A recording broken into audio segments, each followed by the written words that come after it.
دعا ہے پروردگار عالم ہم سب کی عبادتوں کو اپنی بارگاہ میں قبول فرمائے، اور جس مقصد زندگی اور حیات کی خاطر یہ مجالس رکھی جاتی ہیں خدا ان مقاصد میں بھی ہم سب کو کامیابیاں نصیب فرما دیں۔ مجلس ہو، ماتم ہو، عزاداری ہو، ہر شے جو کائنات میں بنی ہے یا منائی جاتی ہے وہ کسی نہ کسی مقصد کے لیے بنائی جاتی ہے۔ ہر وہ شے جو آپ کو آنکھوں سے نظر آ رہی ہے یا نظر نہیں آ رہی، اس چیز کا مقصد ہے۔ اگر یہ لاؤڈ اسپیکر بنا تو کسی مقصد کے لیے بنا، اگر یہ آبا بنی تو کسی مقصد کے لیے بنی، اگر یہ ٹیشو پیپر بنا تو کسی مقصد کے لیے بنا۔ یہ بات درست ہے کہ ٹیشو پیپر کسی مقصد کے لیے بنایا گیا، لیکن انسان چاہے تو اس کو کسی اور مقصد میں بھی استعمال کر سکتا ہے۔ پلیٹ اس مقصد کے لیے بنی کہ اس میں کھانا کھایا جائے، لیکن کوئی ایسا بد تہذیب انسان ہو سکتا ہے جو اس پلیٹ میں کوئی مثلا غلط کام کرے جو اس مقصد کے لیے نہیں بنی۔ گاڑی ایک مقصد کے لیے بنی ہے تاکہ اس میں انسان بیٹھیں، لیکن آپ نے کبھی دیکھا ہوگا کسی گاڑی میں بکریاں بھی ڈالی جاتی ہیں، گدھے بھی ڈالے جاتے ہیں، تو یہ اس گاڑی کی توہین ہے، کیونکہ جس مقصد کے لیے بنی ہے اس مقصد میں اسے استعمال نہیں کیا جا رہا۔ فرمایا بالکل اسی طرح جنت اسے ملتی ہے جو عدل اور انصاف پسند انسان ہوتا ہے۔ عدل کا مطلب کیا کہ امامے کی جگہ سر ہے، پاؤں نہیں، جوتی کی جگہ پاؤں ہے، سر نہیں۔ مولا سے پوچھا گیا مولا عدل کسے کہتے ہیں؟ فرماتے ہیں وضع الشیء علی مکانہ، چیز کو جب انسان اپنی جگہ پہ رکھتا ہے یہ عدل ہوتا ہے۔ امامے کی جگہ سر ہے، اگر پاؤں پہ رکھو گے امامے کے ساتھ ظلم ہے۔ جوتی کی جگہ پاؤں ہے، اگر سر پہ رکھو گے یہ جوتی کے ساتھ بھی ظلم ہے، سر کے ساتھ بھی ظلم ہے، یعنی تو نے اسے وہ عزت دی جس کی وہ لائق نہیں تھی، اور امامے کے ساتھ تم نے وہ حشر کیا جس کا وہ لائق نہیں تھا۔ تو جب کائنات میں چھوٹی سی چھوٹی چیز یہاں سے وہاں ہو جائے وہ ناانصافی ہے۔ تو فرمایا جنت میں وہی جائے گا جو عادل ہوگا۔ تو انسان کائنات میں سب سے بڑی مخلوق جو اللہ نے اگر بنائی ہے، حجم کے اعتبار سے نہیں، ویلیو کے اعتبار سے اس مخلوق کا نام انسان ہے، جو جنوں سے افضل ہے، جو ملائکوں سے افضل ہے۔ لہٰذا بکریوں کا خون تو بہا دیتا ہے، اس کا کوئی قصاص نہیں ہے، لیکن انسان کے خون کے بہانے پہ اللہ قصاص بہاتا ہے۔ آج تک نہیں کہا کہ جس نے کسی حیوان کو مارا اس نے گویا پوری کائنات کو مارا، لیکن انسان کے لیے بولا گیا کہ من قتل نفسا بغیر نفس او فساد فی الارض، جس نے ایک انسان کو مارا اس نے گویا پوری کائنات کو قتل کر دیا۔ تو جب انسان ظالم بنتا ہے، حدیث کمیل میں آپ پڑھتے ہیں کہ ظلم تو نفسی، اس کا مطلب کیا ہے؟ میں نے اپنے آپ پہ ظلم کیا۔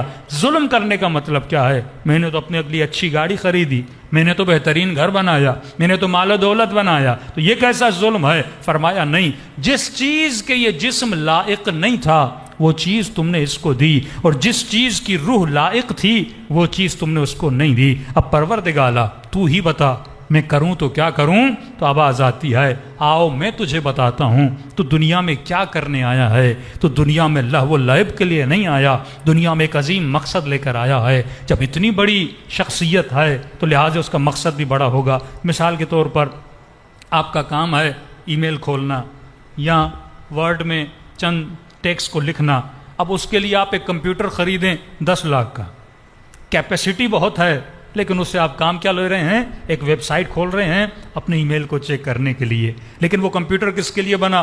مثلا جو گرافک ڈیزائنر کا کام جانتے ہیں وہ ہیوی ورک کے لیے بنا ہے، تو آپ نے غلط چیز کے لیے غلط کمپیوٹر لیا، 10 لاکھ کا خرچہ بھی کر دیا، اس کے لیے آپ 80,000 میں 50,000 کا کمپیوٹر لے کے مثلا اپنے آفس کا آپ کو حساب و کتاب کرانا ہے تو ایک چھوٹے سے کمپیوٹر سے بھی کر سکتے ہیں، لیکن آپ کو علم نہیں تھا، آپ نے 10 لاکھ کا کمپیوٹر خرید لیا، یعنی اپنا پیسہ بھی ضائع کیا، انرجی بھی ضائع کی، اور غلط چیز گھر میں لے کر آ گئے۔ کہیں ایسا تو نہیں کہ خدا نے ہمیں اتنی بڑی مشین دی ہے، لیکن جو کام اس مشین سے لینا تھا ہم وہ کام اس مشین سے نہیں لے رہے، ہم اس مشین سے وہ کام لے رہے ہیں جو گدھوں والا ہے، جو گھوڑوں والا ہے، جو حیوانوں والا ہے۔ انسان اس چیز کے لیے نہیں بنا، انسان عظیم مقصد کے لیے بنا۔ انسان دنیا میں آیا تاکہ کربلا بنائے. انسان دنیا میں آیا تاکہ حضرت ابراہیم والا کام کرے. انسان دنیا میں آیا تاکہ شہیدوں اور اولیاء والا کام کرے. لیکن آج میں خود سے پوچھوں کہ اگر میں دنیا سے جاؤں گا, میں دنیا میں کیا کر کے جاؤں گا؟ اگر ملائک مجھ سے پوچھیں اتنی بڑی مشین خدا نے تجھے دی, اتنا بڑا برین خدا نے تجھے دیا, اتنا عظیم جسم خدا نے تجھے دیا کہ تمہاری طاقت یہ ہے کہ سخر لکم ما فی السماوات و ما فی الارض, ہم نے تمہاری خاطر تیرے لیے کائنات کو مسخر کر دیا. یہ مت سمجھنا کہ تو چاند کے لیے بنا تھا, تو سورج کے لیے بنا تھا, تو چرند و پرند کے لیے بنا تھا. یہ پوری کائنات کا جو انتظام دیکھ رہے ہو, اے میرے بندے, یہ ساری کائنات میں نے تیرے لیے بنائی تھی. یہ چاند تیرے لیے بنا, یہ سورج تیرے لیے بنا, یہ قندیل شمس و قمر تیرے لیے بنی. لیکن یہ بات یاد رکھنا, ایک چیز اس کائنات میں ہے جسے میں نے اپنے لیے بنایا ہے. پروردگارا وہ کون سی چیز ہے؟ فرمایا انسان میں نے تجھے اپنے لیے بنایا ہے. میں نے گاڑی کو تیرے لیے بنایا, تجھے گاڑی کے لیے نہیں بنایا. کپڑے تیرے لیے بنے, کپاس تیرے لیے ہوگی, کھانا تیرے لیے ہوگا, تو ان چیزوں کے لیے نہیں بنا. اب افسوس کا عالم یہ ہوتا ہے جو چیزیں انسان کی خدمت کے لیے بنی تھی, انسان انہی چیزوں کا خادم بن جاتا ہے. اس کے بجائے کہ جسم میری خدمت کرے, میں جسم کا خادم بن جاتا ہوں.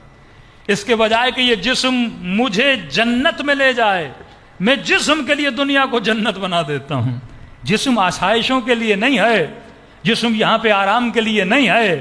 یہ جسم بنا اس لیے تاکہ آخرت میں تجھے جنت میں لے جائے. اب جب فلسفہ ہی کلیئر نہ ہو, لہٰذا انسان کے ایکشن بھی بدل جاتے ہیں. تو پروردگارا تو بتا تو صحیح, میں کائنات میں آیا, میں کروں تو کیا کروں, اس کائنات میں رہوں تو کیسے رہوں؟ تو قرآن کی آواز آتی ہے, ہل ادلکم علی تجارت, اے میرے بندے کیا میں تجھے اللہ کے رہا ہے. یہ ڈائریکٹ کلام کر رہا ہے اپنے بندوں کے ساتھ, بیچ میں کوئی نبی نہیں ہے. کہتا ہے میں اللہ ہل ادلکم علی تجارت, ایک ایسے بزنس کی طرف دعوت دوں, ایک ایسی تجارت کی طرف دعوت دوں. کون سی تجارت؟ علی تجارت تنجیکم من عذاب اللہ, ایک ایسی تجارت جو تجھے اللہ کے عذاب سے بچا دے, جو تجھے جہنم کی آگ سے بچا دے, جو تجھے وہاں کی تکلیفوں سے بچا لے. ایک ایسی تجارت جس میں نفع ہی نفع ہے, جس میں کوئی نقصان نہیں ہے. دنیا کا بڑے سے بڑا بزنس مین جب آپ کے ساتھ بزنس کرے گا, جب آپ اس کے ساتھ تجارت کرتے ہیں, اس میں نفع ہوتا ہے یا نقصان ہوتا ہے. لیکن جو اللہ کے ساتھ تجارت کی جاتی ہے اس میں کوئی نقصان نہیں ہوتا, اس میں نفع ہی نفع ہوتا ہے. اب آدائی حل ادلکم علی تجارت تنجیکم من عذاب علیم تؤمنون باللہ وتجاہد ورسولہ وتجاہدون فی سبیل اللہ باموالکم وانفسکم. اے خدا یہ تجارت کیسے ہوتی ہے؟ فرمایا اس تجارت کی دو شرطیں ہیں. پہلی شرط یہ ہے کہ اللہ پر ایمان رکھنا, دوسری شرط یہ ہے میرے رسول پر ایمان رکھنا. اور دخول اگر چاہتے ہو, اگر اس میدان میں داخل ہونا چاہتے ہو, تو اپنے وجود میں دو ایمان لے کر آنا, اللہ پر ایمان لانا, اس کے رسول پر ایمان لانا. اور اس کے بعد کس کے ذریعے تجارت کرنی ہے؟ دنیا میں اگر تجارت کروں گا, پیسے کے ذریعے تجارت کروں گا, گندم کے ذریعے تجارت کروں گا, چاول کے ذریعے تجارت کروں گا. کوئی چیز دوں گا, اس کے بدلے میں کوئی چیز لوں گا. آپ کو ایک بوری چاول کی دوں گا, اس کے بدلے میں پیسے لوں گا. میں آپ کو پیسے دوں گا, آپ اس کو چاول دیں گے. لیکن اے خدا میں دوں تو تجھے کیا دوں؟ معصوم فرماتے ہیں کتنا کریم ہے وہ خدا, جبکہ تیرے پاس تیری تو کوئی چیز ہے ہی نہیں. تجارت تو تب ہے جب میری کوئی چیز ملکیت ہو. شرط اصول تجارت ہے.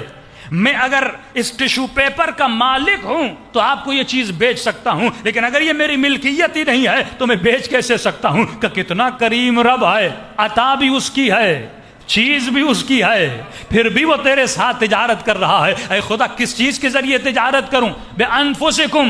اے مومن اگر تجارت کرنا چاہتا ہے تو اللہ کے ساتھ دو چیزوں کے ساتھ تجارت کرنا. اے خدا وہ دو چیزیں کون سی ہیں؟ فرمایا پہلی چیز یہ ہے اگر میرے ساتھ تجارت کرنا چاہتا ہے تو اپنے نفس کے ذریعے تجارت کر, اپنی جان کے ذریعے تجارت کر. دوسری تجارت یہ ہے اپنے مال کے ذریعے تجارت کر. اب اس تجارت میں وہ نفع ہے, ان کنتم تعلمون. اگر تو علم رکھے تو کبھی اس تجارت کو نہ چھوڑے. اور سب سے بڑا عالم جس کا لقب ہی باب مدینۃ العلم ہے, اگر وہ تجارت کرے تو کیسی تجارت ہوگی؟ جنگ احد ہے, علی ابن ابی طالب واپس آتے ہیں, بدن زخمی ہے, زخموں سے چور چور ہے, بدن سے خون بہ رہا ہے, اور اتنی جنگ لڑی, ٹوٹی ہوئی تلوار سے نبی کا دفاع کیا, لیکن میرے مولا کے چہرے پہ مایوسی کی نشانیاں ہیں، آثار مایوسی ہے۔ فرماتے ہیں یا رسول اللہ علی تو اتنا مایوس کیوں ہے؟ علی جنگ ہار گئے تو کیا ہوا، لیکن تو نے تو ایک مجاہد کی طرح تلوار لڑائی ہے۔ یا رسول اللہ اس لیے مایوس نہیں ہوں میرے بدن پہ زخم لگے ہیں، اس لیے مایوس نہیں ہوں کہ ہم جنگ ہار گئے ہیں۔ علی پھر مایوس کیوں ہے؟ اب آزاتے یا رسول اللہ اب کیفیت دیکھیے،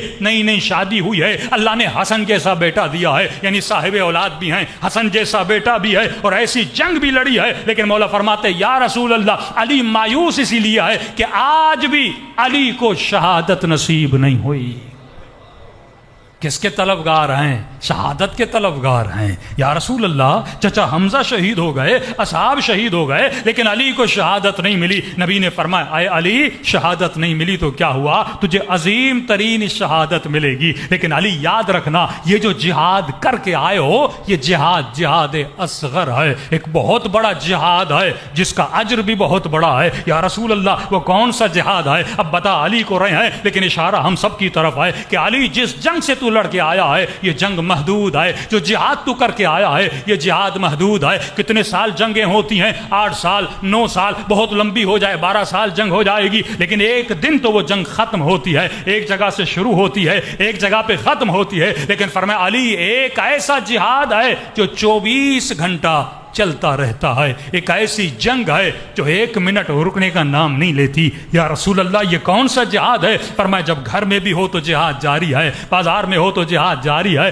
جہاں بھی جاؤ گے یہ جہاد جاری ہے۔ علی وہ جہاد اکبر کرنا ہے، اور جو جہاد اکبر کر لیتا ہے اس کا درجہ 1000 شہیدوں سے بلند ہوتا ہے۔ یا رسول اللہ وہ کس کے ساتھ جہاد ہے؟ فرمایا وہ اللہ کے ساتھ تجارت کرنا ہے۔ کس کے ذریعے؟ اپنے نفس کے ذریعے تجارت کرنا ہے۔ امام خمینی اپنی اس حدیث کی تفصیل میں فرماتے ہیں کہ اے انسان 2 کیمپ ہیں، ایک شیطان کا کیمپ ہے، ایک اللہ کا کیمپ ہے۔ شیطان کے کیمپ میں شیطانی جنات، شیطان کے کیمپ میں گندی مخلوقات، اور اللہ کے کیمپ میں اینجلز رہتے ہیں، اللہ کے کیمپ میں فرشتے رہتے ہیں، اللہ کے کیمپ میں ملائک رہتے ہیں، اولیاء اللہ رہتے ہیں، ائمہ رہتے ہیں۔ اس کے سینٹر میں کون ہے؟ تو ہے۔ اب یہ دونوں کیمپ کوشش کرتے ہیں تجھے اپنی طرف کھینچیں۔ یہ مت سمجھنا تو 24 گھنٹہ علی کی ولایت میں رہتا ہے، یہ ضروری ہے۔ مسجد میں آتا ہے تو علی کی ولایت میں آ جاتا ہے، مجلس میں آتا ہے تو علی کی ولایت میں آ جاتا ہے، لیکن جیسے یہاں سے باہر نکلے گا وہ کیمپ تجھے اپنی طرف کھینچتا ہے، الہی کیمپ تجھے اپنی طرف کھینچتا ہے۔ اب یہاں اختیار تیرا ہے، تو علی کی کیمپ میں جاتا ہے یا شیطان کی کیمپ میں جاتا ہے، یہ ڈیسیژن تیرا ہے کہ 24 گھنٹہ تو کس کی حکومت میں زندگی بسر کر رہا ہے۔ دنیا کی بہترین تجارت۔ پوچھا گا یا رسول اللہ اکثریت جنت میں کن لوگوں کی ہوگی؟ کبھی سوچا آپ نے کہ جہنم میں اکثریت کن کی ہوگی؟ دنیا کے بڑے بڑے مالدار جہنم میں، بڑے بڑے سیاستدان جہنم میں، بڑے بڑے حکمران جہنم میں، بڑے بڑے فوجی جہنم میں۔ کہ یا رسول اللہ پھر جنت میں کون ہوگا؟ کہ غریب جنت میں ہوں گے، جن کو دنیا نے کچھ بھی نہ سمجھا، اللہ ان کو کچھ سمجھے گا۔ کیونکہ دنیا کا مقام ملنا یہ مقام نہیں ہے، اصل مقام یہ ہے تو نے کس کے ساتھ سودا کیا۔ اس نے کروڑوں پائے، کس کو راضی کیا؟ شیطان کو راضی کیا۔ اور حر نے سب کچھ گوایا، کس کو راضی کیا؟ خدا کو راضی کیا نا۔ یہ تیرا فیصلہ ہے تو کس کی کیمپ میں جاتا ہے؟ تو اللہ کی کیمپ میں جاتا ہے یا شیطان کی کیمپ میں جاتا ہے؟ 24 گھنٹہ یہ جو تمہارا ذہن ہے کبھی ادھر جاتا ہے کبھی ادھر جاتا ہے۔ اب کمال بندگی یہ ہے تو اپنے ذہن کو کنٹرول کرے اور ہمیشہ پروردگار عالم کا خادم بنائے۔ تو یہ سوچے تو تجارت کرنے آیا ہے، کس کے ذریعے؟ وہ مال جو تو کماتا ہے۔ دوسرا جو اللہ نے تجھے دیا ہے یہ تیرا نفس ہے۔ مال تو اپنی محنت سے کماتا ہے، اس کے ذریعے تجارت کرنی ہے۔ تبھی قرآن فرمائے الذی جمع مالہ وعددہ، خدا کہتا میں جہنم کی ایندھن بنا دوں گا ان امیروں کو جو مال جمع کرتے ہیں، پھر جمع کرتے ہیں، پھر جمع کرتے ہیں۔ وعددہ، ان کی پوری زندگی کی کوشش یہ ہوتی ہے کہ تعدد اموال پیدا کریں۔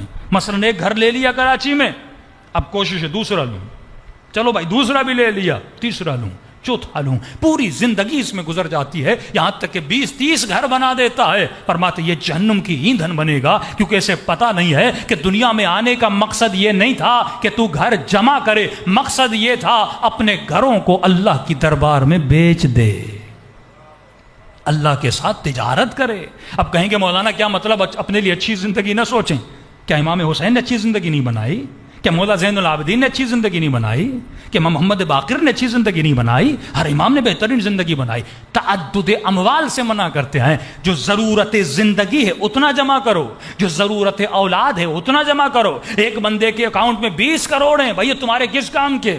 ایک بندے کے اکاؤنٹ میں 1 ارب ہے، یہ تمہارے کس کام کا؟ جبکہ تجھے بھی پتا ہے یہ تم سے اور تمہاری اولاد سے زیادہ نہیں. مولانا میری نسلیں خوش رہیں گی. اللہ نے تجھے ذمہ داری دی ہے، تو اپنی 100 نسلوں کا سوچے. تجھے پتا بھی ہے کہ نہیں تیری نسلیں رہیں گی بھی کہ نہیں. جو یہ سوچتے تھے ہماری نسلیں رہیں گی، آج ان کا نام و نشان نہیں ہے. اور اتنے سادات کو قتل کیا، یعنی جتنی علی ابن ابی طالب کی نسل کو قتل کیا گیا، تاریخ میں کسی کی نسل کو قتل نہیں کیا گیا. اور آج پوری دنیا میں جاؤ تجھے سادات ملیں گے، لیکن اہل بیت کے دشمنوں کی نسلیں نہیں ملیں گی.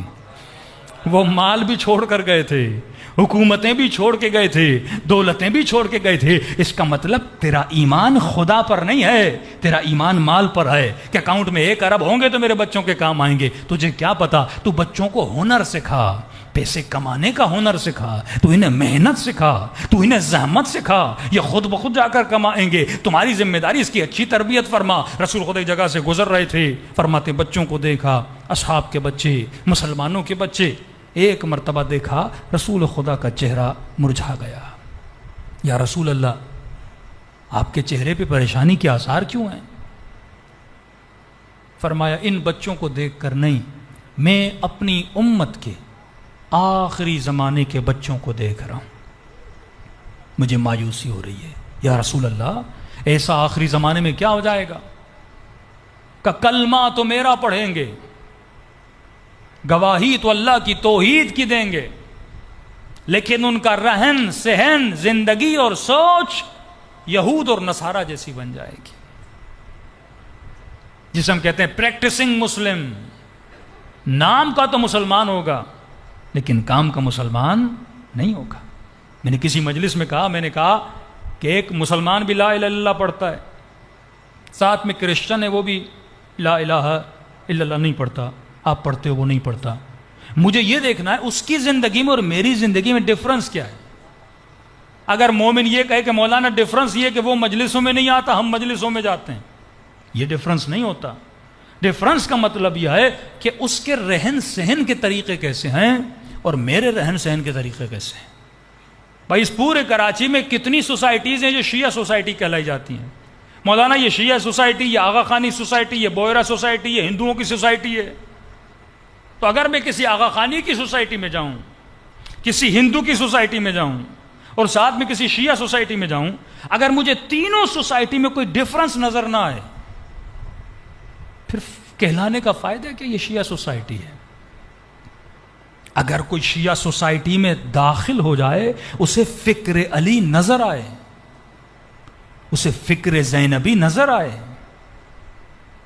اگر میں غیر کی سوسائٹی میں جاؤں، وہاں بھی کچرا پڑا ہوا ہو، گند پڑا ہوا ہو، اور ایک طرف ایک مسلمان کی سوسائٹی میں جائیں اور وہاں بھی کچرا پڑا ہو، تو پھر اس حدیث کا مطلب تو نہیں ہوا کہ صفائی نصف ایمان ہے. مطلب میں نے صرف کلمہ پڑھا لیکن میرا رہن سہن سیم ہے.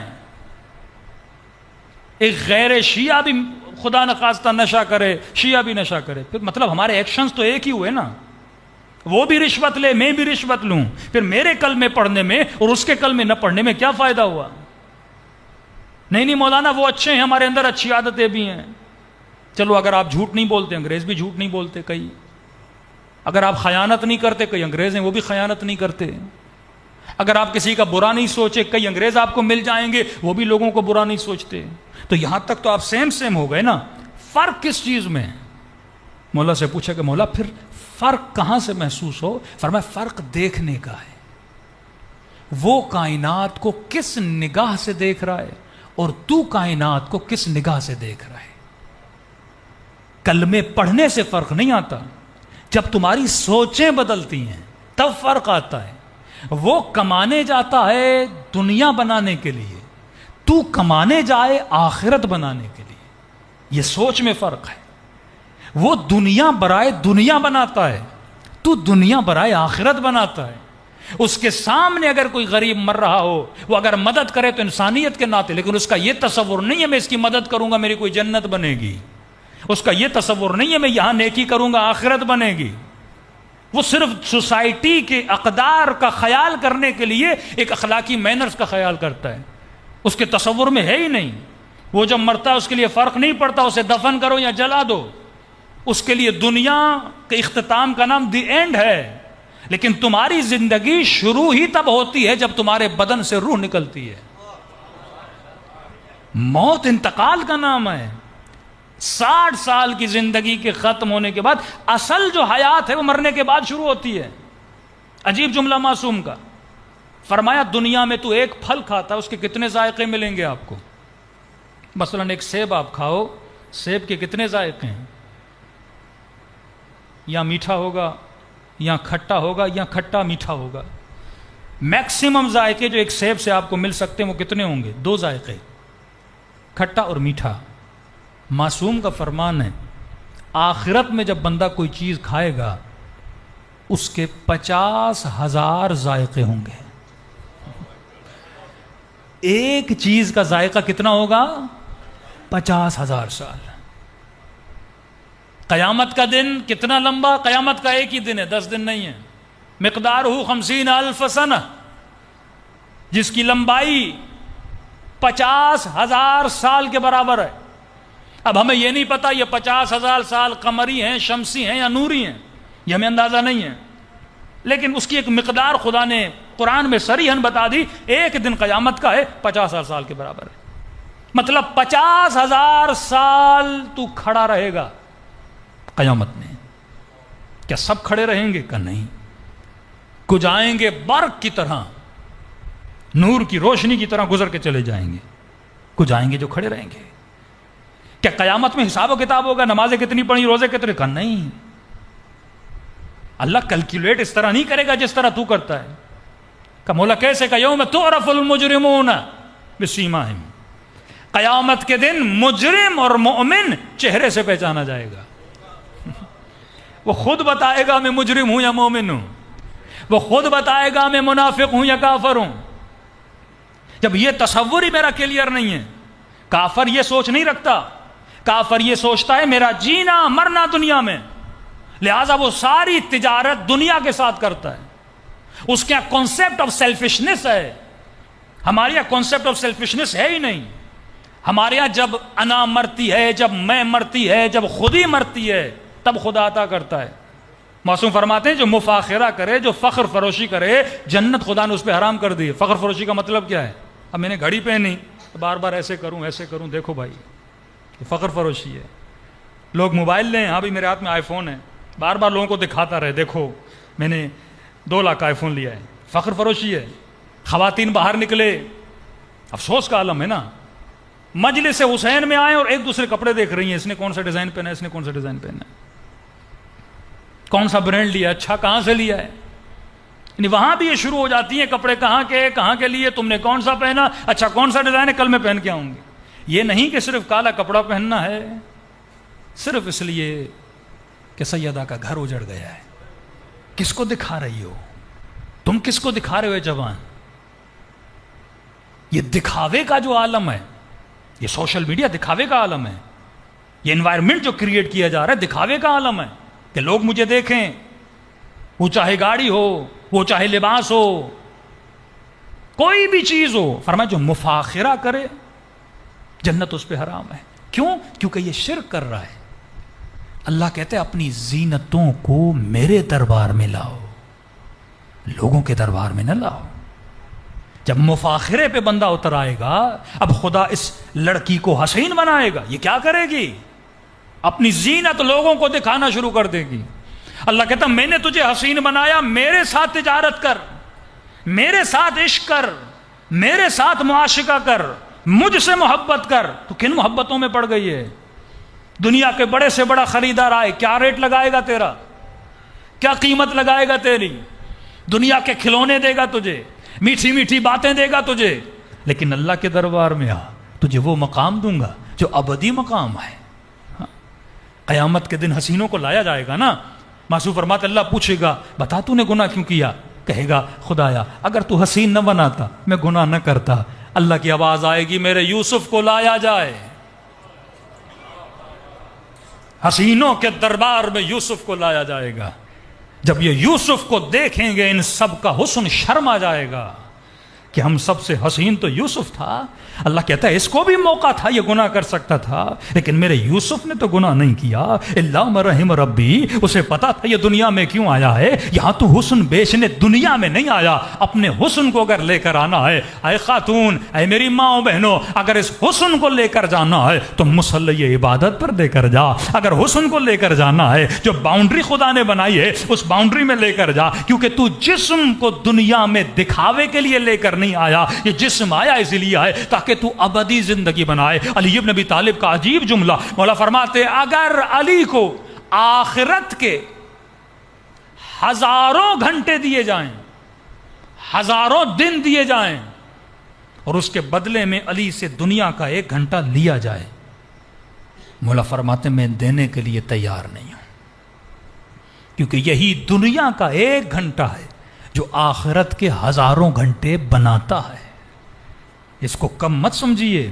یہ 60 سال کی زندگی ہے تو منیمم, لیکن میکسیمم پاور رکھتی ہے. ایٹم بم ہے یہ زندگی. بم چھوٹا ہوتا ہے لیکن اس میں پاور اتنا ہوتا ہے وہ ملینز آف لوگوں کو مار سکتا ہے. بالکل اسی طرح وفیک عالم الاکبر, تیرے وجود میں ایک بہت بڑا عالم ہے, تو کائنات کو بنا سکتا ہے, تو کریٹ کر سکتا ہے. تبھی فرمایا میری امتی رسول خدا فرماتے ہیں 10 حیوانوں کی شکل میں اٹھائے جائیں گے. فرماتے کچھ لولے لنگڑے پیدا ہوں گے. یا رسول اللہ کون؟ فرمایا منافق, کافر, مشرک. یہ 3 ناقص ہو کے پیدا ہوں گے. تھوڑا علمی موضوع ہے, غور سے سنیے گا. مولا سے پوچھا کہ مولا ہمیں سمجھائیں تو صحیح کہ یہ دنیا اور وہ عالم, آخرت کا عالم, اس کے کئی نام ہیں. عالم قبر, عالم برزخ. پہلے تو ہمیں یہ نہیں پتا کہ ہمیں کہاں کہاں سے گزرنا ہے. مولا فرماتے ہیں اللہ اس بندے کی زندگی میں سکون لاتا ہے. کون سا بندہ؟ جو 3 چیزوں کو جان لے.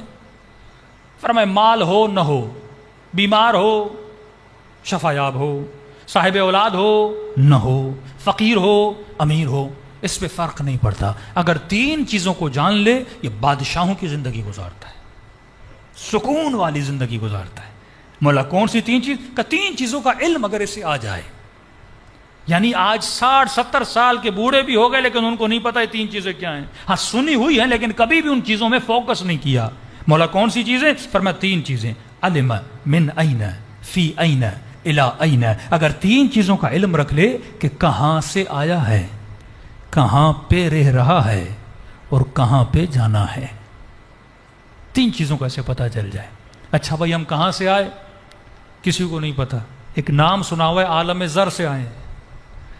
یہ علم تو رکھو تم کس عالم سے آئے ہو, کس کائنات سے آئے ہو. تبھی خدا کہتا ہے انا للہ و انا الیہ راجعون. یہ نہیں کہا تم میرے طرف آؤ گے, کہ تم میری طرف پلٹائے جاؤ گے.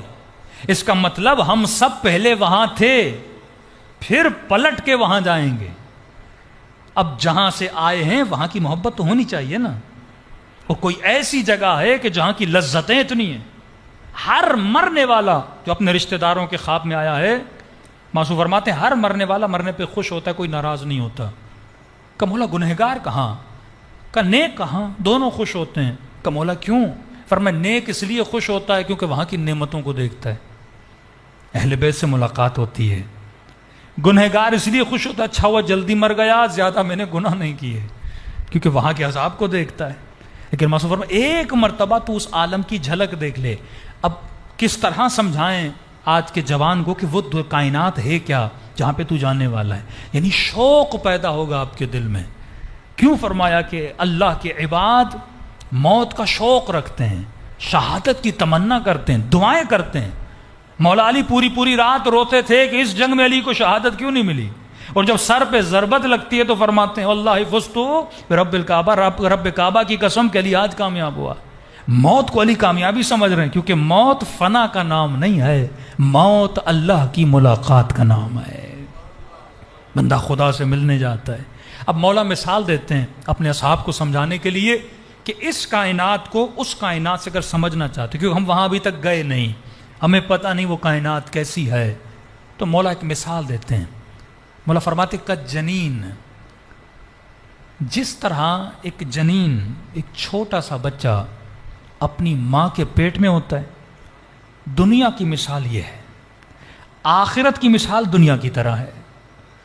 اب ان دو چیزوں پہ آپ فوکس کریں، 100 کتابوں سے بھی زیادہ آپ کے پاس علم آ جائے گا، یعنی 100 کتابیں بھی آپ پڑھ لیں آپ کو عالم برزخ سمجھ میں نہیں آئے گا، لیکن مولا کی اس مثال پہ اگر آپ غور کریں آپ کو عالم برزخ سمجھ میں آ جائے گا۔ فرمایا جس طرح جنین ماں کے پیٹ میں، سمجھو یہ تمہاری دنیا ہے، اور جب وہ باہر اس دنیا میں آتا ہے سمجھو یہ عالم برزخ ہے کوئی ایسا میتھامیٹک پڑھا ہوا بندہ جو مجھے بتا سکے کہ دنیا اس کائنات کے مقابلے میں ماں کا پیٹ ہے کتنا؟ مجھے کیلکولیٹ کر کے بتائے۔ یعنی اگر یہ بولے کہ ذرے کے مقابلے میں کائنات ہے، پھر بھی اس نے زیادہ بول دیا ہے۔ کتنا ہے ماں کا پیٹ اور کتنی ہے یہ بڑی کائنات؟ فرمایا یہ جو دنیا تمہاری ہے نا، یہ ماں کے پیٹ کے برابر ہے، اور وہ جو کائنات ہے وہ جس طرح پیٹ کے مقابلے میں دنیا ہے، اسی طرح اس دنیا کے مقابلے میں وہ کائنات ہے۔ تبھی فرمایا کہ جب اللہ جنت عطا کرے گا مومن کو تو وہ جنت اس دنیا سے بڑی ہوگی۔ وہاں پر بھی کمیونٹیز ہیں، توابین کی جنت، مومنین کی جنت، اولیاء کی جنت، انبیاء کے اصحاب کی جنت، ہر کسی کا مقام وہاں پہ الگ ہوتا ہے، کیونکہ وہاں جسم محدود ہے، لہٰذا یہ دنیا آپ کو بڑی لگتی ہے، لیکن اگر آپ کو قوت پرواز آ جائے یہ دنیا بھی آپ کو کیا لگے گی؟ چھوٹی لگے گی، کیونکہ روح کی اپروچ بہت زیادہ ہے، وہ کائنات بہت بڑی ہے۔ اب اسی چیز سے تقابل کریں، آپ کی پوری زندگی آسان ہو جائے گی۔ علم من این فی این الی این، دو چیزوں کو سمجھے، کہاں سے آئیں وہ بات بھی بتاؤں گا، لیکن ہم کہاں پر ہیں اور کہاں ہمیں جانا ہے، اگر یہ دو چیزیں آپ کو سمجھ میں آ جائیں، مولا فرماتے ہیں عظیم سکون خدا ہر بندے کو عطا کر دیتا ہے۔ اب یہ بوڑھا بندہ موت سے نہیں ڈرے گا، سکون کے ساتھ بستر پہ لوٹے گا، کہے گا اے ملک الموت جب بھی آنا ہے میری روح کو قبض کر دے، کیونکہ موت موت نہیں ہے، موت میرے لیے علی کی زیارت کا نام ہے۔ یا اب یہ بچہ ماں کی شکم میں، ذرا تصور کریں اگر بچے کو یہ بولا جائے، انگریزوں کا یہ حال ہے کیونکہ وہ سمجھ نہیں پاتے نا، ان کنتم تعلمون، اگر تجھے علم آ جائے تو کبھی اللہ کی نافرمانی نہ کرے، اگر تجھے علم آ جائے تو دنیا کی ناچیز لذتوں کے پیچھے نہ جائے، اگر تجھے علم آ جائے تو 5 منٹ کی شہوت کی لذت کے لیے کبھی امام زمانہ کو ناراض نہ کرے، کیونکہ تجھے علم ہی نہیں ہے، تم نے پوری زندگی غلطیوں میں گزار دی، غلط فلسفہ، غلط سوچ نے لوگوں کی زندگیاں تباہ کر دیں۔ کتنے لوگ تھے جو یورپ کی خواہش میں، ویسٹرن ورلڈ کی خواہش میں، کبھی ترکی کے راستے سے، کبھی دریاؤں کے راستے سے مر گئے۔ کس کی خواہش میں گئے تھے؟ مطلب آپ کی غلط سوچ آپ کی زندگی کو کیا کرتی ہے؟ تباہ و برباد کرتی ہے۔ یہ آخری مجلسوں میں آپ کو احوالات بتاؤں گا، جو جوان بڑے خواہش مند ہیں کہ ہم یورپ جائیں، ادھر جائیں، ادھر جائیں، معصوم فرماتے پہلے تجربہ حاصل کرو، پہلے جا کے وہاں جو رہ رہے ہیں ان کی زندگیاں دیکھو، پھر تجھے اپنے گھر کی جھوپڑی بھی اچھی لگے گی، پھر تجھے پاکستان کی لوڈ شیڈنگ بھی اچھی لگے گی، پھر تجھے یہاں کا کچرا بھی اچھا لگے گا۔ دور سے دھول سہانے ہوتے ہیں، ہر چیز آپ کو اچھی لگتی ہے، لیکن جب آپ کو یہ مقصد پتا چل گیا، زندگی کا مقصد صرف پیسہ کمانا نہیں ہے، زندگی کا مقصد صرف لگژری لائف اسٹائل کو حاصل کرنا نہیں ہے، اگر یہ ساری چیزیں مجھے مل جائیں پھر بھی سکون نہ ملے تو پھر فائدہ کیا؟ آج آپ کے بڑے بڑے سیاستدان، کوئی لندن بیٹھا ہے، کوئی کہاں بیٹھا ہے، سکون ہے ان کی زندگیوں میں؟ سب کچھ کمانے کے بعد، دولت کمانے کے بعد، اربوں کے فلیٹ اور جائیدادیں بنانے کے بعد بھی آج سکون کے ساتھ نہیں رہ رہے، وجود میں سکون نہیں ہے۔ کیوں؟ کیونکہ وہ غلط راستے پر چلے۔ اہدنا الصراط المستقیم، جو راستہ خدا نے بنایا ہے اسی راستے میں سکون ہے، اسی راستے میں خدا نے پیس رکھا، اسی راستے میں خدا نے امن رکھا ہے۔ تبھی کربلا کے اصحاب تیروں اور تلواروں کے سائے میں ہیں، لیکن یہ عربی کے جملے ہیں کہ امام حسین نے فرمایا عباس کہہ دے ایک رات کی مہلت، ایک رات کی مہلت، جب مجھے پتا ہو میری زندگی کی آخری رات ہے، میں اپنی بچی کے ساتھ گزاروں گا، بیوی کے ساتھ گزاروں گا، بھائیوں کے ساتھ گزاروں گا. لیکن لشکر یزید کہتا ہے حسین کے خیموں سے تسبیح خدا کی آواز ایسے آ رہی تھی جس طرح شہد کی مکھیاں چھتے پہ آواز ڈالتی ہیں. پوری رات ذکر خدا، کیونکہ وہ عاشق تھے، انہیں وہ کی مل چکی تھی کہ ہم دنیا میں آئے کیوں ہیں، کس کے عاشق بننے آئے ہیں، اور مجھے کس کا عاشق بنایا گیا، کس کی محبت میں مجھے گرفتار کیا گیا. بس آج اشارہ دے رہا ہوں، تفصیل میں کل جاؤں گا. فرمایا شکم اور دنیا، اسی پہ فوکس رکھیں، گھر جا کے اسی پہ سوچیں. یہ کائنات سمجھو شکم مادر ہے. پہلا پیٹ جس میں تم آتے ہو وہ ماں کا پیٹ ہے، دوسرا پیٹ تم جس میں آتے ہو وہ دنیا کا پیٹ ہے. اس پیٹ سے نکل کے تم جس کائنات میں جاتے ہو وہ عالم برزخ ہے. برزخ کے بعد جہاں جاتے ہو وہ قیامت ہے. قیامت کے بعد جہاں تجھے بھیجا جائے گا وہ ابدی زندگی ہے. یعنی 4 مرحلے تم کراس کرو گے. پہلا مرحلہ ماں کا پیٹ، دوسرا مرحلہ دنیا کا پیٹ، تیسرا مرحلہ عالم برزخ، چوتھا مرحلہ قیامت کا، 5واں مرحلہ جو ابدی زندگی ہے جسے حیات ابدی کہتے ہیں، جو خالدین فیہا ہے. یا ہمیشہ کے لیے جہنمی بنے گا یا ہمیشہ کے لیے کیا بنے گا، جنتی بنے گا. لیکن پہلے اس کو تو سمجھو کہ تم ہو کہاں پہ اور تمہیں جانا کہاں پر ہے. بازو فرماتے یہ دنیا عالم برزخ کے مقابلے میں ماں کے پیٹ کی مانند ہے. اب جو پیٹ میں بچہ ہے اس کی خوراک کیا ہے؟ خون. ناڑے کے ذریعے اس کے اندر خون جاتا ہے. اس نے صرف ایک ہی مزہ چکھا ہے اور مزہ خون کا ہے. اس بچے کو اور کسی بھی مزے کا نہیں پتا.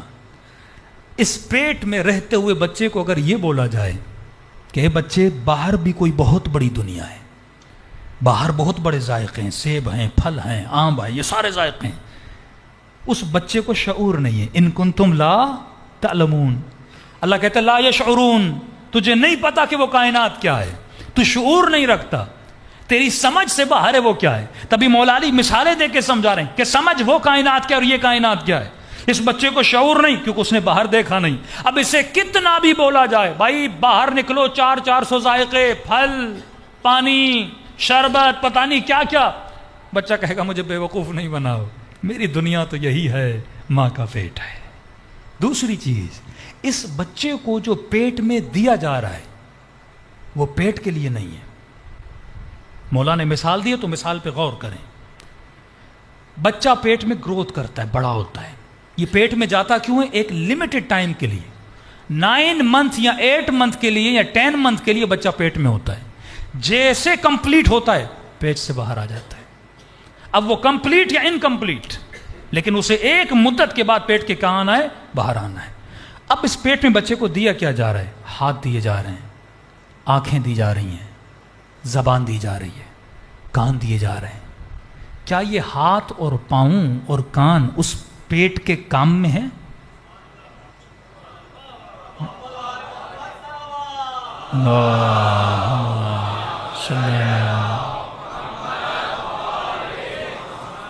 تھکے تو نہیں آپ لوگ؟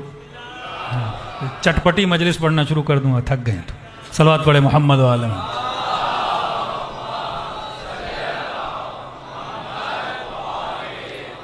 میں نے 100 بار سوچا کہ یہ موضوع پڑھا بھی جائے کہ نہ پڑھا جائے، کیونکہ مشکل موضوع ہے اور اس میں پھر کشش پیدا کرنا بڑا مشکل ہوتا ہے.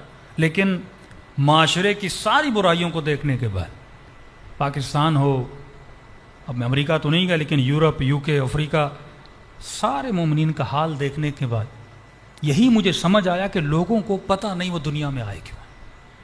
واللہ اگر آدمی کو پتہ چل جائے، فرمایا من عرف نفسہ فقد عرف ربہ. ہم نے ابھی تک خود کو نہیں پہچانا، خود کو ضائع کر رہا ہے یہ جوان، اسے پتہ ہی نہیں ہے دنیا میں آیا کیوں ہے. ایک مومن، یعنی وہاں پہ میں نے مایوس چہرے دیکھے.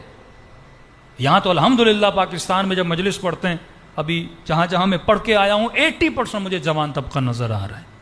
یہ شوق اور ذوق ہے. لیکن آپ یورپ جائیں، UK جائیں، سارے بوڑھے بیٹھے ہوتے ہیں، جوان آتے ہی نہیں. جو کشش آپ کو یہاں مل رہی ہے وہاں نہیں ہے، کہ لوگ سسٹم کو نہیں سمجھ پاتے. مطلب کفر کے سسٹم میں رہتے وہ اسلام والا بننا چاہتے، ہو نہیں سکتا. جو بیسک ہے اسلام کی سسٹم کی، اگر آپ کو وہ سمجھنا ہے، اللہ کی سب سے بڑی امانت انسان کی اولادیں تباہ و برباد کر دی لوگوں نے. سید فیملیاں میں نے دیکھی 14-15 سال کی بچیاں، دوپٹے انہوں نے اتار دیے. اب کہتے مولانا ہم نے تو بڑی کوشش کی. کیا کوشش کی تم نے؟ تو دن رات پیسے کے پیچھے لگا رہا، تو لگژری لائف کے پیچھے لگا. مل گئی نا سب چیز، اب سکون ہے بڑھاپے میں تمہیں؟ کیا منہ دکھاؤ گے قیامت میں؟ اب سنو مولا علی کے جملے. مولا فرماتے ہیں یہ پیٹ میں جو اس بچے کو ہاتھ دیے، پیٹ کے لیے دیے، کسی کام کے نہیں، فالتو ہیں. پیٹ میں آنکھ کام کی نہیں، کیا دیکھے گا وہ؟ پیٹ میں کان کام کے نہیں، کیا سنے گا وہ؟ جو اعضاء اس کو پیٹ میں دیے گئے وہ پیٹ کے لیے نہیں تھے، وہ دنیا کے لیے تھے. جو چیزیں وہاں بن رہی تھیں وہ پیٹ کے لیے نہیں تھیں، وہ دنیا کے لیے تھی. اسی طرح تو دنیا میں اللہ تجھے جو کچھ دیتا ہے وہ دنیا کے لیے نہیں دیتا.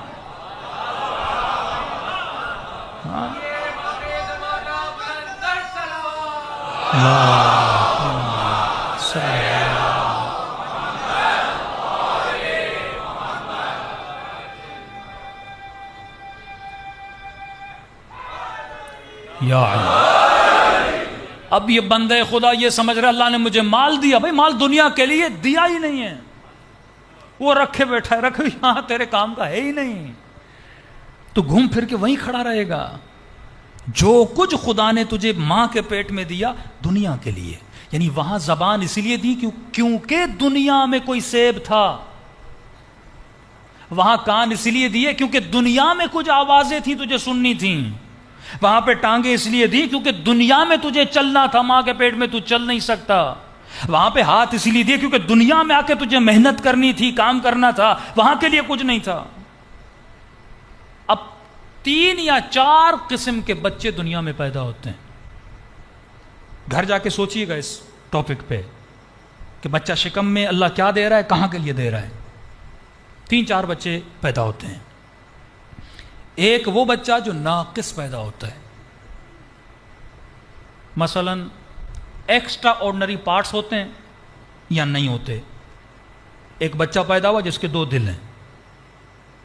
اب یہ کمال نہیں کہ یہ 2 دل لے کر آیا، یہ نقص ہے.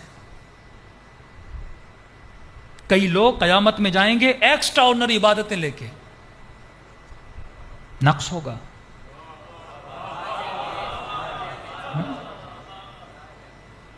یہ جو بار بار جن کو بڑا شوق ہوتا ہے خود کو ولایت والا کہنے والا، تجھے عبادت بھی لمٹ میں کرنی ہے. وہ طریقہ، وہ حدود جو خدا نے بتائے وہ تمہیں استعمال کرنے. قاضی شرح کم عابد تھا کیا؟ میں نے شمر پہ بہت پڑھا ہے. کربلا کی 4 شخصیات ہیں، مکروہ شخصیتیں، کری شخصیتیں. شمر نے تقریباً 17 پیدل حج کیے ہیں. قاتل حسین ہے. یہ کیا لے جائے؟ حج لے جائے گا، اپنے ایکسٹرا آرڈنری حج لے جائے گا وہاں پہ، لیکن قاتل امام حسین ہے.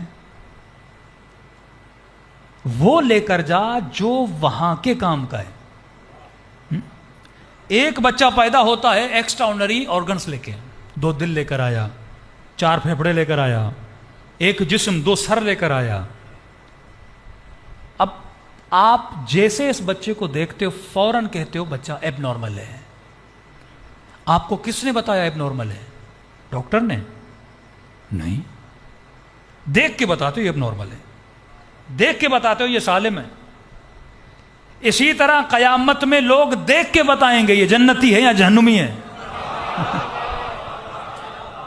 کوئی سکھائے گا نہیں. یعرف المجرمون بسیماہم، چہروں سے پہچانے جائیں گے یہ مجرم ہے یا مومن ہے. کون بتا؟ کوئی نہیں بتاتا.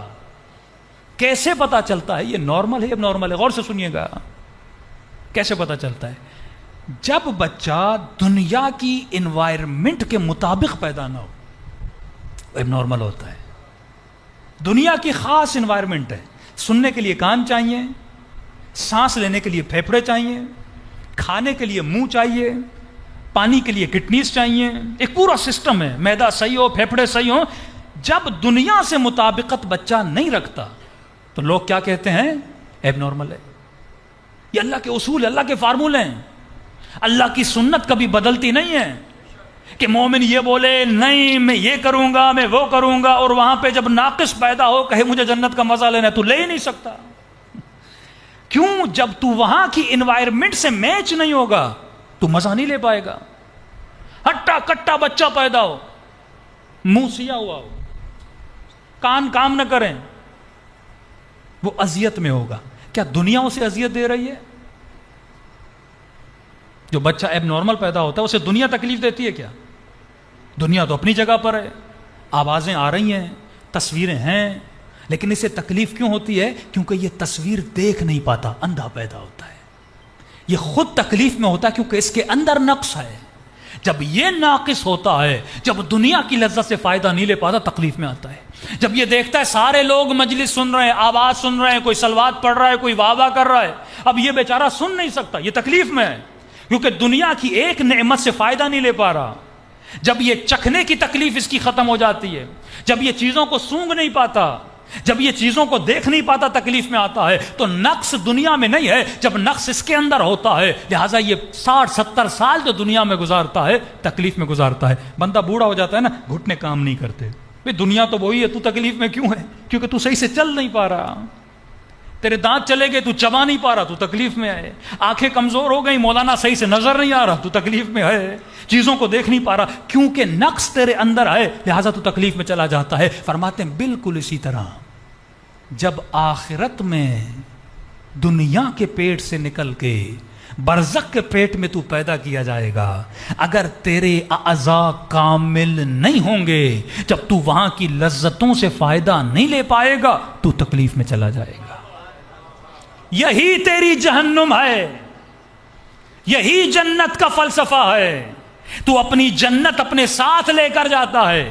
اگر صحیح سالم پیدا ہوگا جنت کی نعمتوں سے فائدہ لے گا، لیکن اگر وہاں پہ اندھا پیدا کیا جائے گا، قرآن کہتا ہے نا جو یہاں پہ اندھا ہے وہ وہاں پہ اندھا ہے۔ اندھے کا مطلب کیا ہے؟ جس نے دنیا میں شعور نہیں پالا، آخرت میں اندھا پیدا ہوگا۔ تو پہلا بچہ جو دنیا میں پیدا ہوتا ہے ناقص بچہ، اضافی آرگنز لے کر آتا ہے۔ دوسرا بچہ جو دنیا میں پیدا ہوتا ہے، آرگنز تو اس کے کمپلیٹ ہیں لیکن اضافی لے کر آیا ہے۔ مثلا 6 انگلیوں کے ساتھ پیدا ہوا، اب اس کا علاج ہے لیکن اس کو تکلیف ہوگی، اس کی انگلی کاٹی جائے گی۔ اضافی ہڈی لے کر آیا، اس کا بھی علاج ہے، ڈاکٹر ہڈی کاٹیں گے، یہ صحیح سالم ہو جائے گا۔ تیسرا وہ بچہ جو صحیح سالم پیدا ہوتا ہے۔ چوتھا جو بچہ سالم ہے پر بیمار پیدا ہوتا ہے۔ اب مولا فرماتے ہیں بالکل اسی طرح آخرت میں بھی جو لوگ پیدا ہوں گے، یہ موت جو آپ کو آتی ہے، یہ وفات پیدا ہونے کا نام ہے۔ فرمایا اسی طرح 4 قسم کے لوگ پیدا ہوں گے۔ ایک ناقص پیدا ہوں گے، لولے، لنگڑے، اندھے، بہرے پیدا کیے جائیں گے۔ دوسرے وہ ہوں گے جو پیدا ہوں گے اضافی لے کر آئیں گے، جن کو برزخ میں عذاب کے ذریعے سے جس طرح یہاں ڈاکٹر تمہارے جسم کو سیٹ کرتا ہے اسی طرح ان کو سیٹ کیا جائے گا۔ تیسرے وہ جو بیمار پیدا ہوں گے، پھیپھڑے تو ہیں پر طاقتور نہیں ہیں، ان کو مشین میں رکھنا پڑتا ہے 1 مہینہ 2 مہینہ جب تک یہ بچہ سیٹ ہو جائے۔ کمزور پیدا ہوا ہے، اسے الگ رکھا جاتا ہے تاکہ یہ سیٹ ہو جائے۔ اسی طرح کئی لوگ برزخ میں جائیں گے جو بیمار ہو کر جائیں گے، اب اسے برزخ میں ایک وقت گزارنا پڑے گا یہاں تک کہ یہ برزخی جنت میں چلا جائے۔ فرمایا اور کچھ وہ ہیں جو صحیح سالم پیدا ہوں گے، فوراً وہاں کی نعمتوں سے جا کے استفادہ کریں گے۔ مولا وہ کون ہے؟ فرمایا وہ علی اور آل علی کے شیعہ ہیں۔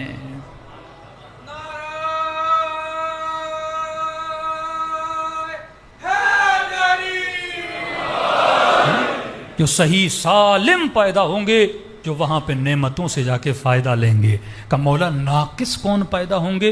فرمایا کافر، مشرک، منافق، یہ قطع الاعضاء کے ساتھ پیدا ہوں گے، کیونکہ برزخ میں بھی اللہ تجھے کیا دے گا؟ جسم عطا کرے گا۔ فرمایا جسم کوئی نہیں بناتا، اے مؤمن، اے مومنہ، تو اپنا جسم خود بناتا ہے۔ آنکھوں سے اگر حرام کی طرف نہ دیکھے گا، یہ آنکھیں قیامت میں صحیح سالم ہوں گی۔ آنکھیں دنیا کے لیے نہیں ہیں، آنکھیں آخرت کے لیے ہیں۔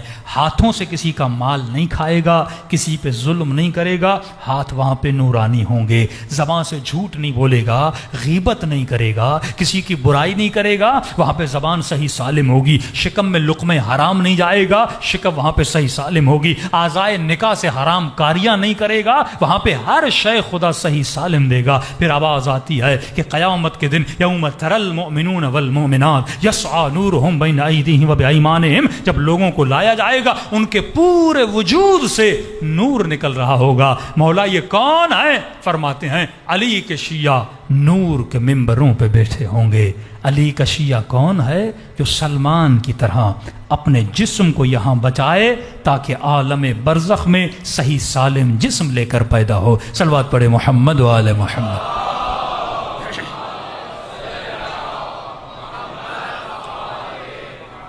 کربلا والوں نے کربلا کے میدان میں اپنے جسموں کو قربان کیا، کیونکہ ہم یہاں جسم بچانے کے لیے نہیں آئے، جسم قربان کرنے کے لیے آئے۔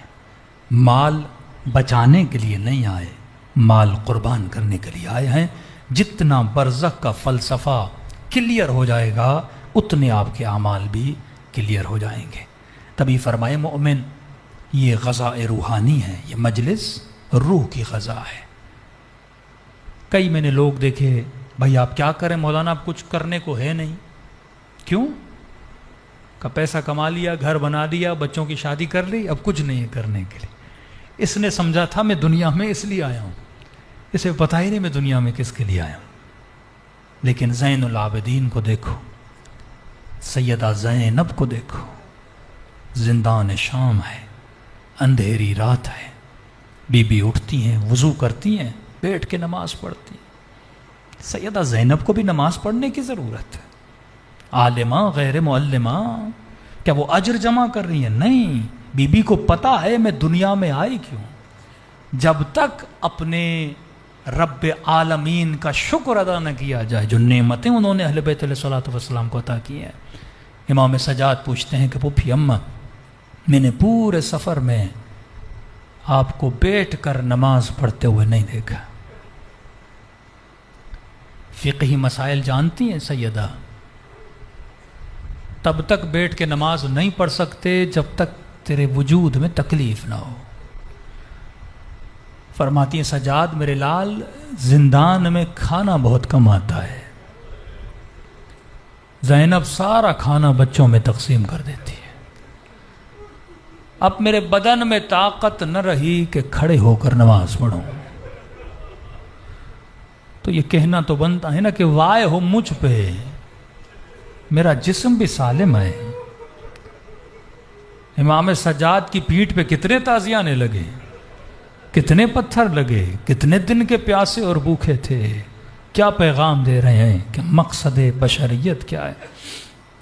اسی لیے امام زمانہ ایک مومن کو فرماتے، مومن جب آنکھوں میں آنسو آ جائیں سب سے پہلی دعا جو کرنا میرے ظہور کی دعا کرنا، کہ مولا خدا کو جب دعا کے لیے ہاتھ بلند کروں تو کون سا واسطہ دوں؟ فرما اللہ دو واسطے کبھی رد نہیں کرتا، کہ ایک میری پھوپھی زینب کا واسطہ، دوسرا میری ننھی سی سکینہ کا واسطہ۔ پہلی محرم کی رات ہے، نہیں پتا یہ کتنی راتیں ہمیں نصیب بھی ہوں کہ نہ ہوں۔ تبھی فرمایا ہر مجلس کو زندگی کی آخری مجلس سمجھ کے سنا کرو، دلوں کو کربلا لے کر چلیں اور سلام کریں اپنے آقا کی مظلومیت میں۔ السلام علی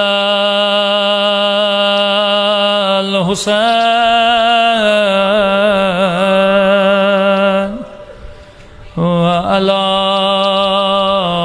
علی ابن الحسین وعلی اولاد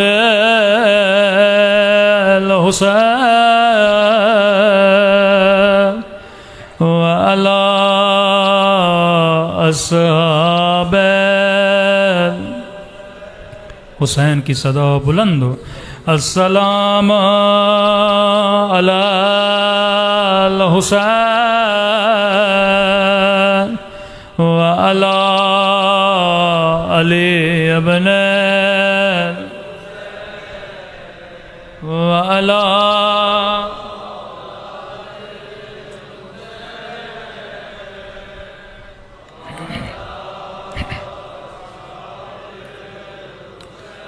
سب مل کے السلام علی الحسین وعلی علی ابن وعلی اولاد الحسین وعلی اصحاب میرا سلام ہو سکینہ کی یتیمی پہ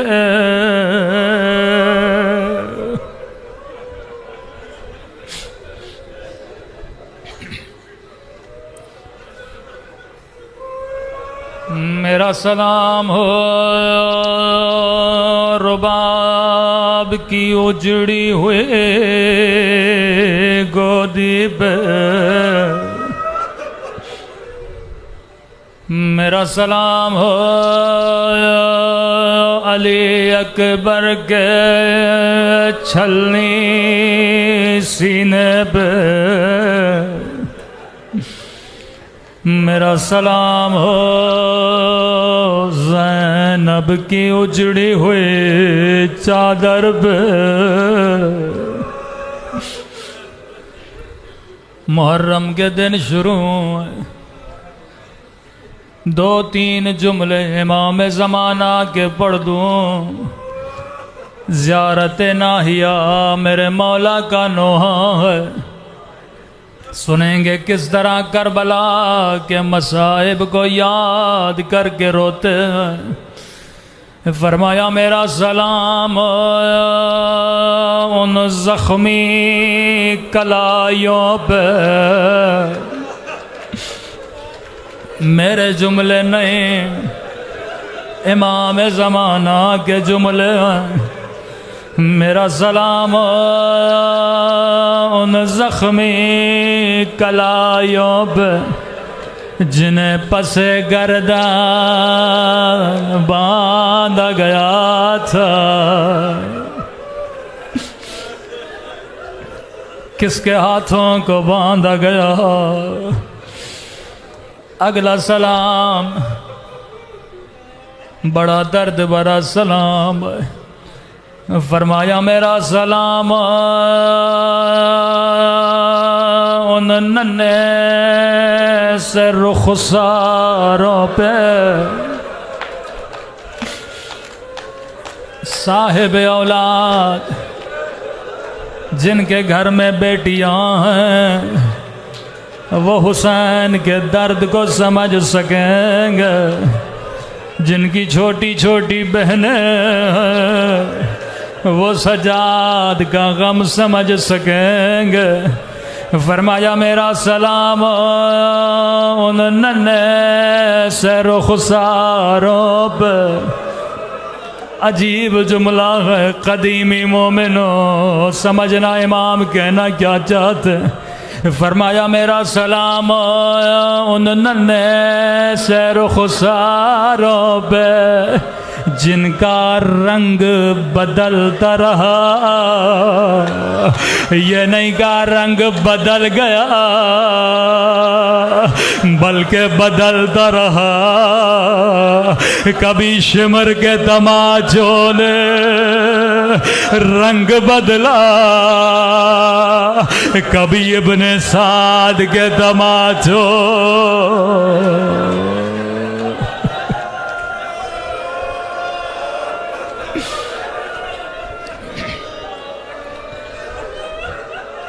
فرمایا مومن تو پانی روتا لیکن تیرا امام زمانہ خون روتے مومن تو سن کے برداشت نہیں کرتا، لیکن میں نے اپنی آنکھوں سے دیکھا ظالم میری پھوپھیوں کی چادر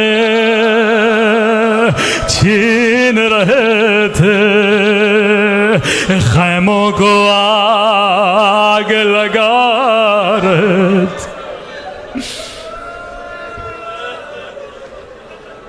اگلا سلام بڑا درد بھرا سلام، آج وقت کی کمی ہے، کل انشاءاللہ میں تفصیل سے پڑھوں گا۔ آخری سلام اور زحمت کو تمام کروں، قبولیت دعا کی گھڑی ہے۔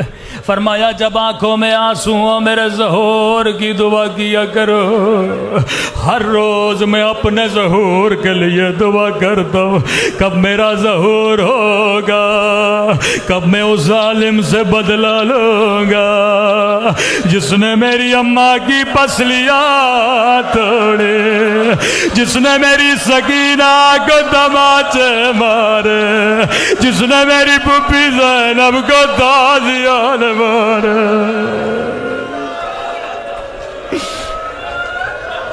میرے ظہور کے لیے دعا کیا کرنا۔ آخری سلام، زحمت کو تمام کروں، میرا سلام ان کلائیوں پہ جنہیں پس گردن باندھ گیا، میرا سلام ان رخساروں پہ جن کا رنگ بدل گیا۔ عجیب سلام ہے، فرمایا میرا سلام ان زخمی پھٹے ہوئے ہونٹوں پہ، واللہ امام زمانہ کا سلام ہے، میرا سلام ان زخمی پھٹے ہوئے ہونٹوں پہ، او جن پہ ظالم چھڑی مار رہا تھا۔ میں قربان آپ کی مظلومیت میں قربان آپ کی مظلومیت میں۔ مولا ایک سلام میں بھی کرنا چاہتا ہوں، مولا آپ کو وہ ہونٹ یاد تھے جن پہ ظالم چھڑی مار رہا تھا، لیکن میرا سلام ہو ان ننھی سی آنکھوں پہ جو یہ منظر دیکھ رہی تھی۔ واللہ کسی بچی کو بابا کے زخمی ہونٹ نہ دکھائے، او بابا کی کٹی گردن نہ دکھائے۔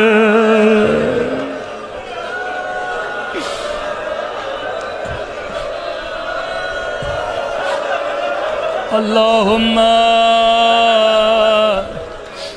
اجل لولیک الفرج۔ اے خدا تجھے حسین کے زخمی ہونٹوں کا واسطہ امام زمانہ کا ظہور فرما، ہم سب کو مولا کے اوان و انصار میں شریک فرما۔